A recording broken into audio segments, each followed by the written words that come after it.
Assalamualaikum warahmatullahi wabarakatuh. Alhamdulillah, alhamdulillahirrahmanirrahim. Wassalatu wassalamu ala asyrafil anbiya'i wal mursalin wa ala alihi wa sahbihi rasulillah ajma'in, amma ba'd. Bismillahirrahmanirrahim. Rabbi shrah li sadri wa yassir li amri wahlul 'uqdatam min lisani yafqahu qawli. Pertama sekali, mari kita berbahagia rasa syukur kita kepada Allah Taala. Alhamdulillah, pada malam yang ke-27 ini kita masih diberi kesehatan, masih diberi kesempatan, bahkan masih diberi kenikmatan sehingga kita bisa hadir bersama-sama di Masjid Baitul Ma'mur ini dalam rangka melaksanakan salat Isya bersama jamaah. Insyaallah bentar lagi kita tutup dengan salat Idul. Salawat dan salam selalu kita hadiahkan ke Nabi besar kita, yang punya Nabi besar Muhammad sallallahu alaihi wasallam, dengan kata Allahumma shalli ala Muhammad wa ala Muhammad. Mudah-mudahan dengan sering terus selawat semoga bermanfaat bagi masa. Bapak dan Ibu, silakan dimaklumi warahmatullah. Sebelum kita mendengarkan tausiah santapan rohani, akan kita buka dengan doa Al-Quran akan sampaikan pada anak kita Fikri. Pada Fikri kita persilakan.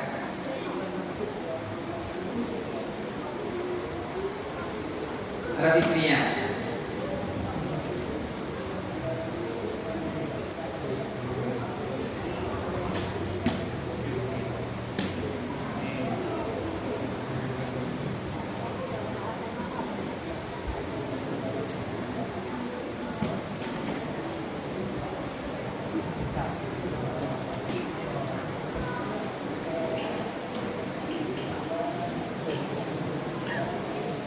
Assalamualaikum warahmatullahi wabarakatuh.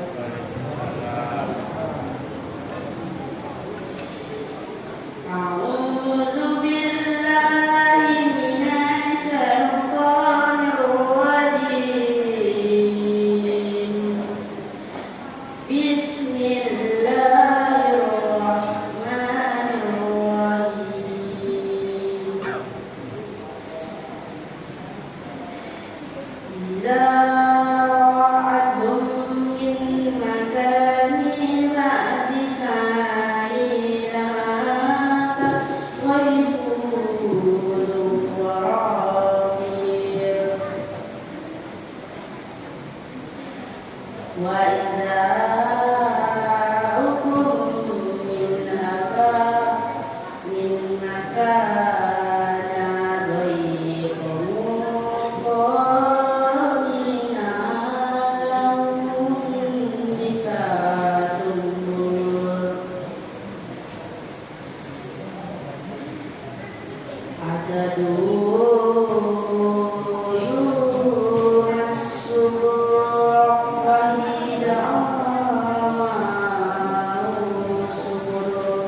Assalamualaikum warahmatullahi wabarakatuh.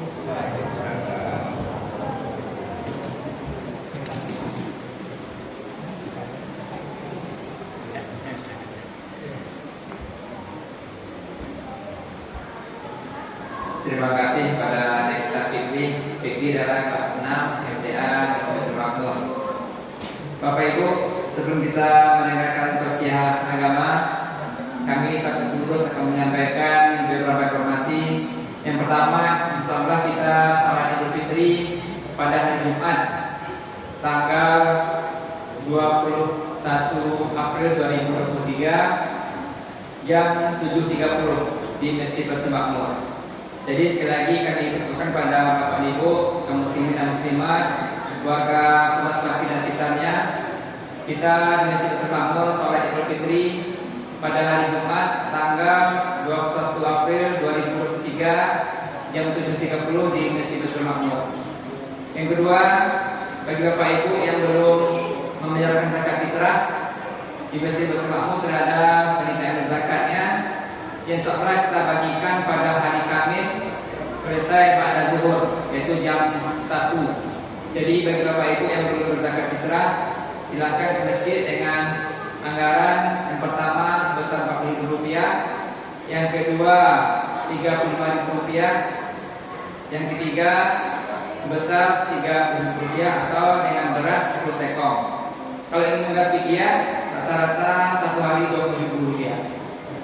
Selanjutnya Bapak dan Ibu, bagi yang ingin menjadi donatur karena sudah malam 27, jika ada ingin Bapak Ibu jadi donatur, silakan nanti hubungi pengurus, atau bagi Bapak Ibu silakan hubungi Bu Yanti atau Gus.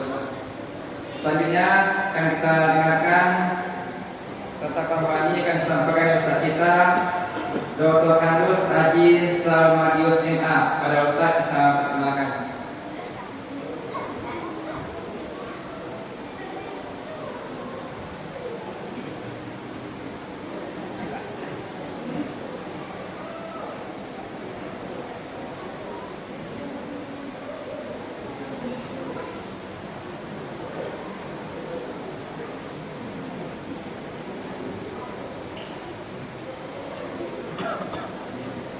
Bismillahirrahmanirrahim.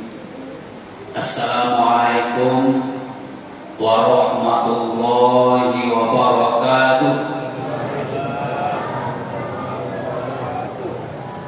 Alhamdulillahillazi arsala rasulahu bil huda wa dinil haq liyuzhirahu 'ala dini kulli wa kafa billahi shahida.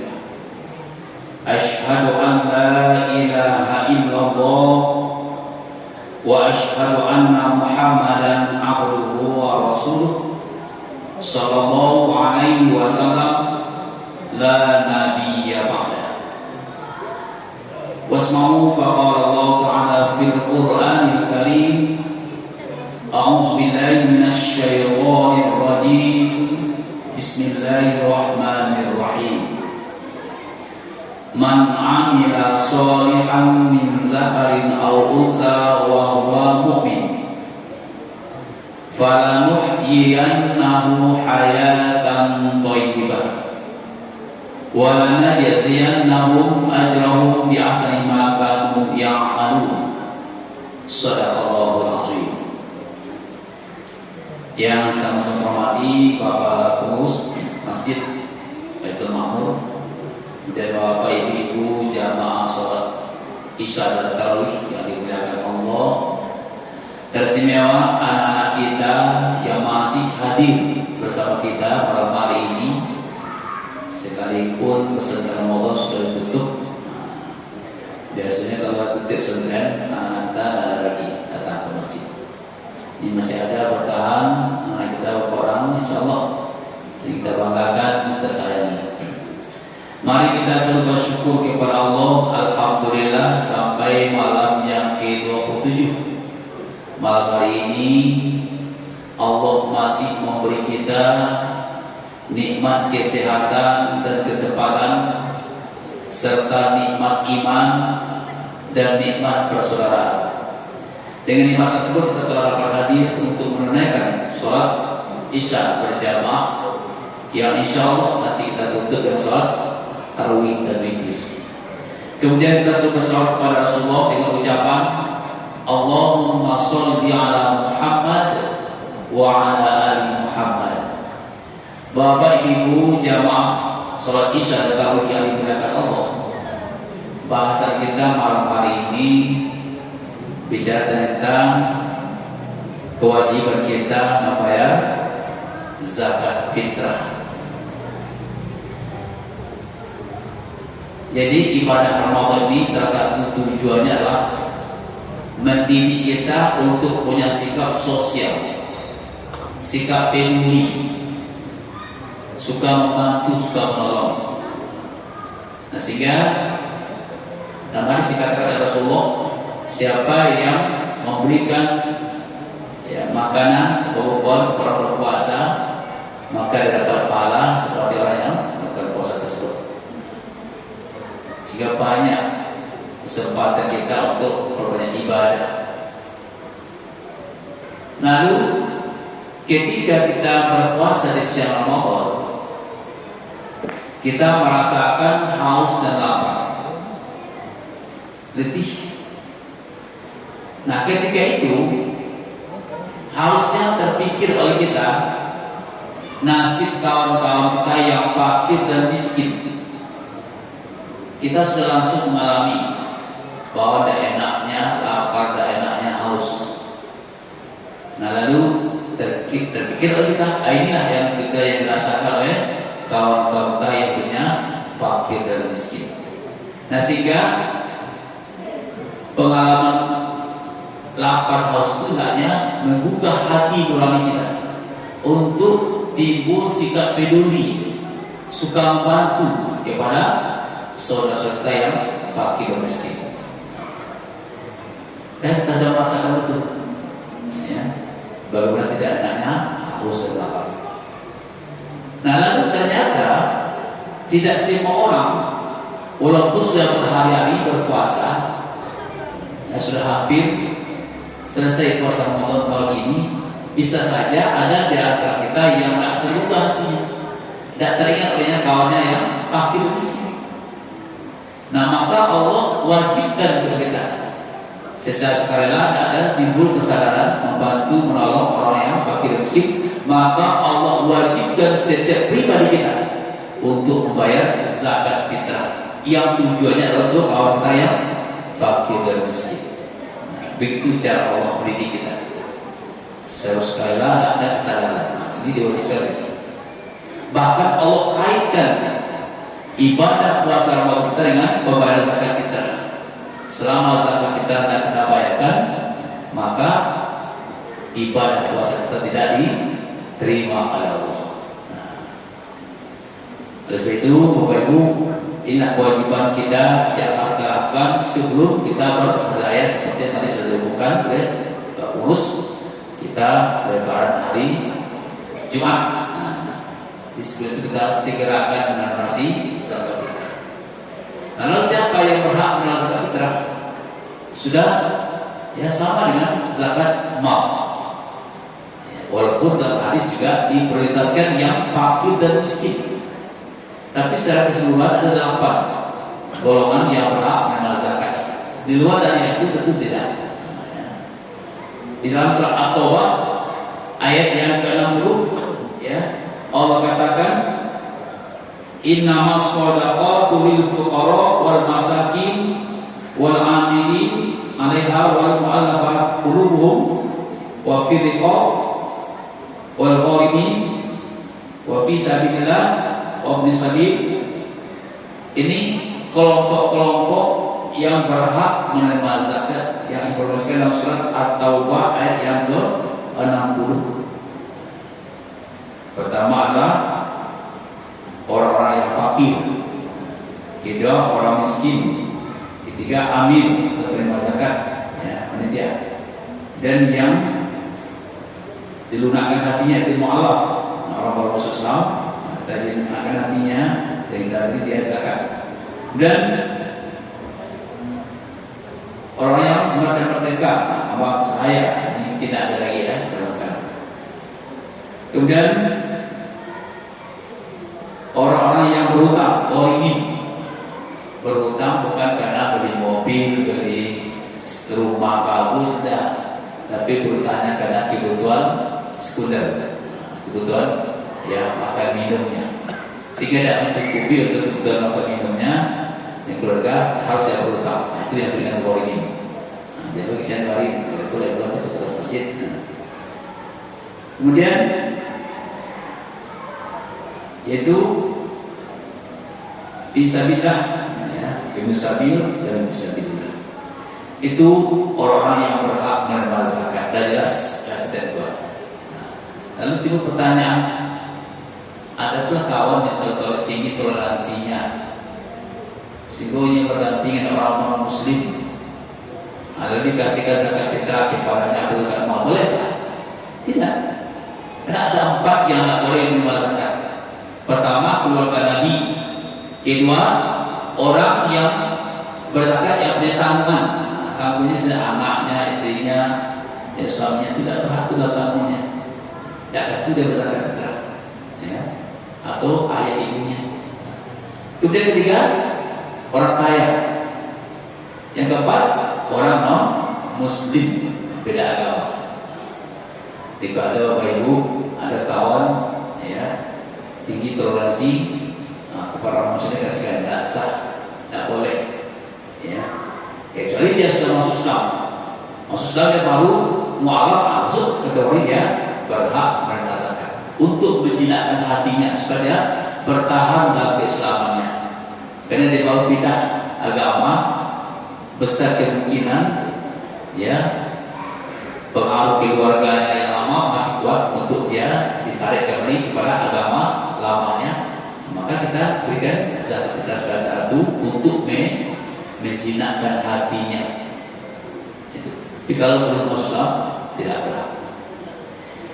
Lalu memang ada 5 prinsip dalam ibadah yang harus dilakukan agar ibadah kita diterima Allah. Apa prinsip pertama? Ikhlaskan niat karena Allah. Jadi itu kuncinya. Walaupun kita sudah melakukan zakat fitrah atau zakat mal, tapi tidak ikhlas, tidak akan diterima oleh Allah. Tapasuh, pengurusku semata mengkau, semata menginginkan, atau tidak ke rumah. Tapasuh, biarlah sahabat pengurus rumah, coba mengaji. Tidak. Tapi betul ini dengan keikhlasan. Ya, wa ma umiru illa liya'budullaha mukhlishina lahu din. Tidaklah diperintahkan kamu beribadah kepada Allah kecuali ikhlas.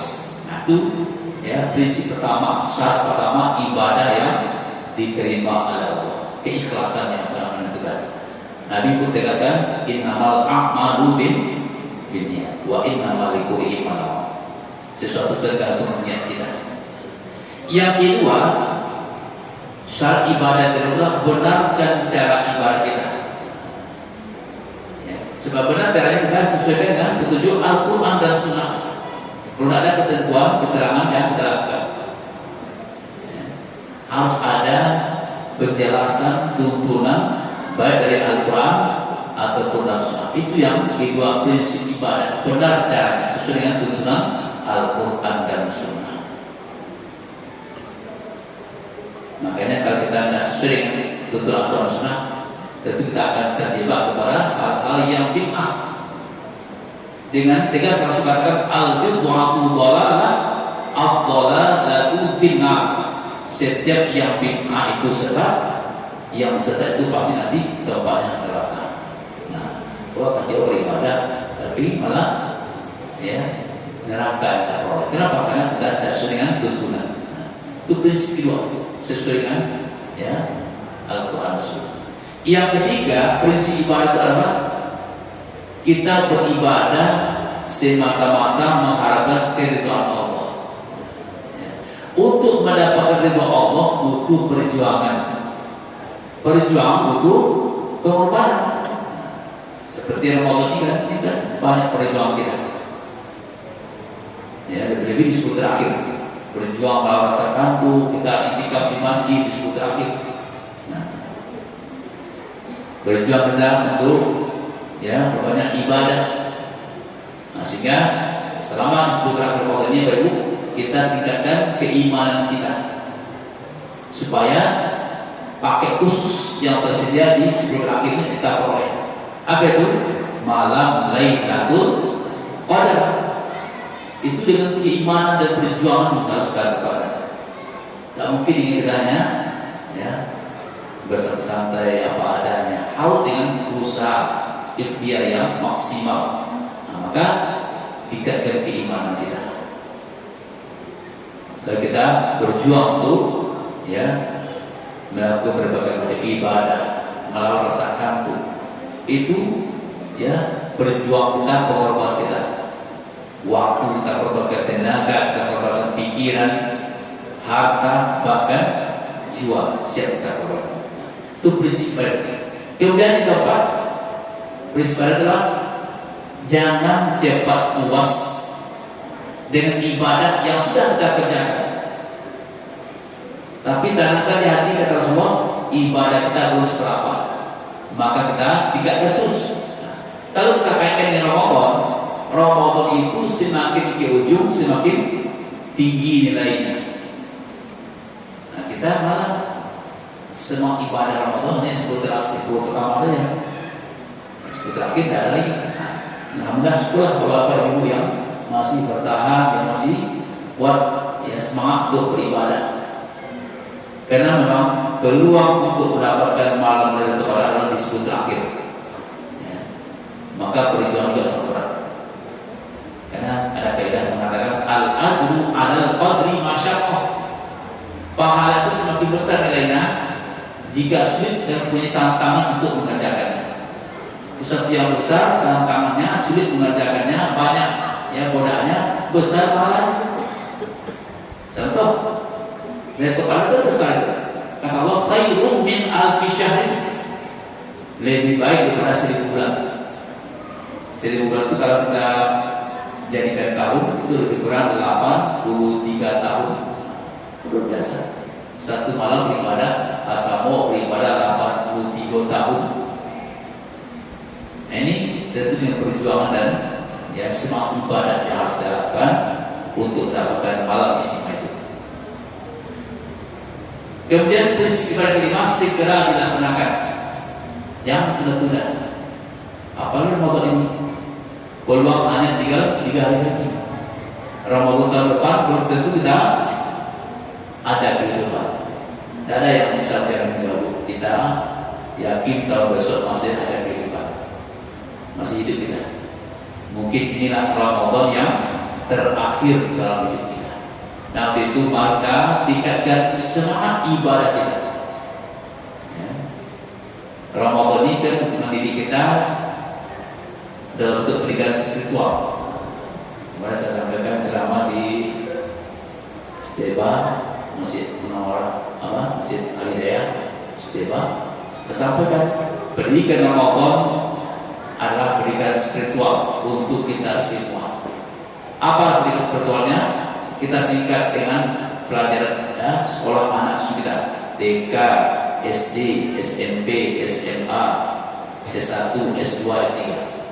Tapi ini dalam bentuk pendidikan spiritual, bukan formal. Kalau formal sudah kita lewati. Apa itu TK? Tingkatkan terus keimanan. Ya, satu melemah yang kita sampai ujung nanti Ramadan. Setelah TK apa? SD, sholat duha setiap hari. Itu cara mengisi Ramadan. Terus biasakan sholat duha setiap hari. Nah, kalau siapa sholat waktu kita lakukan di masjid, siap sholat subuh berjamaah, ikuti di pengajian, terus kita sambung dengan baca Quran, berzikir, masuk waktu duha, sholat rakaat duha. Itu kata Rasul sama pahalanya kita mengerjakan haji dan umroh. Luar biasa. Tapi itu perjuangan.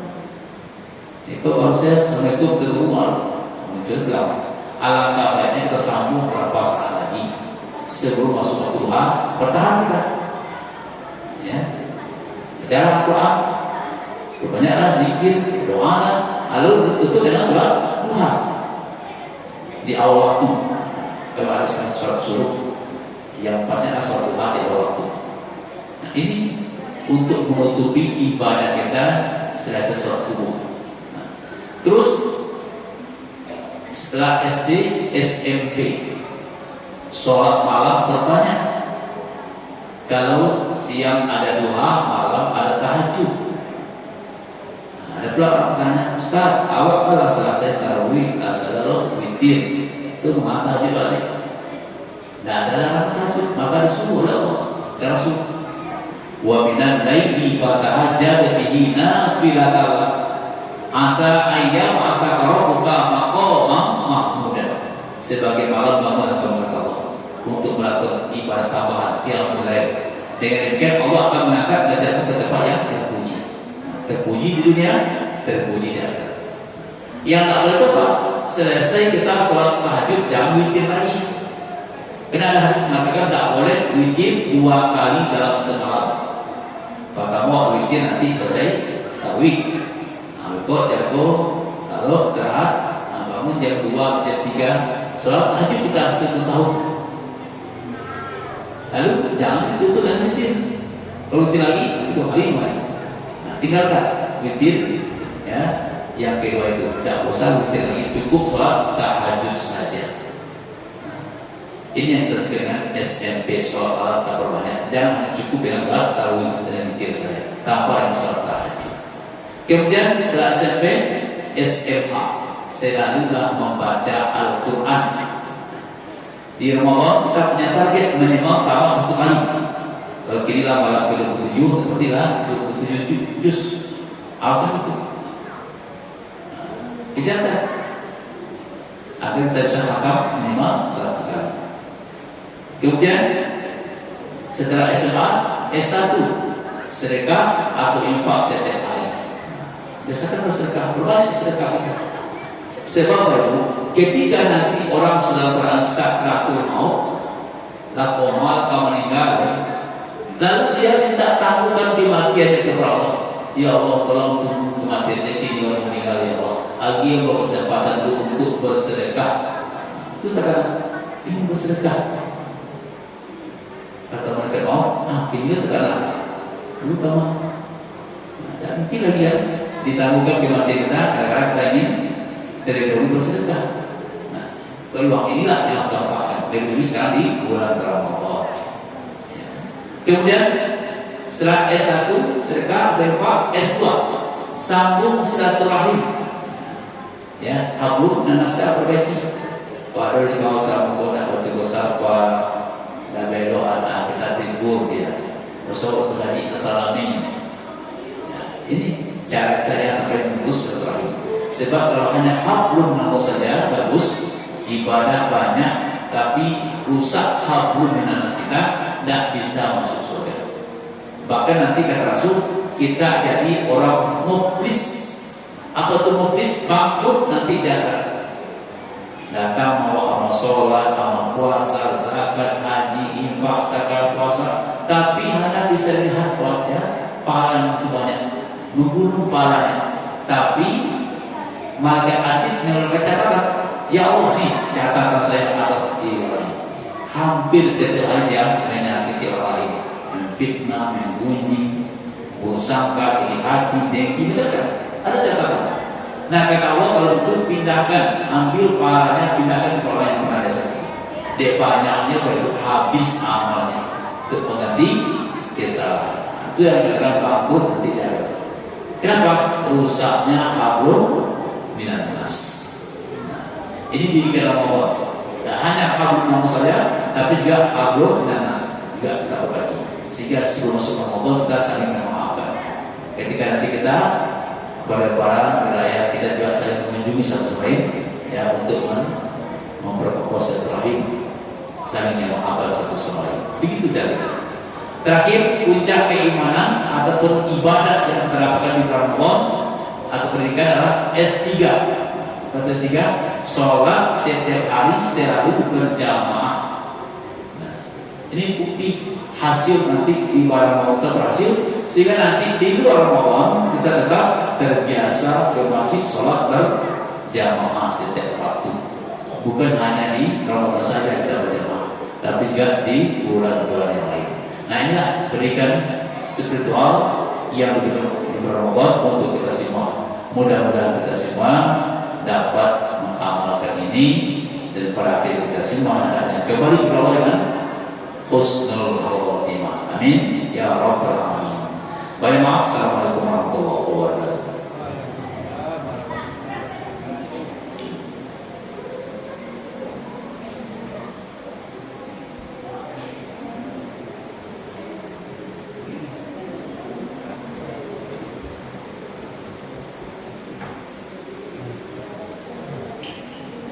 Terima kasih kita ucapkan pada Ustaz. Semoga apa yang Ustaz sampaikan tadi bisa menjadi ikhtifal bagi kita semua dan dapat kita amalkan dalam kehidupan kita sehari-hari. Selanjutnya kami akan menyampaikan informasi pendapat infak pada malam ke-20 kemarin.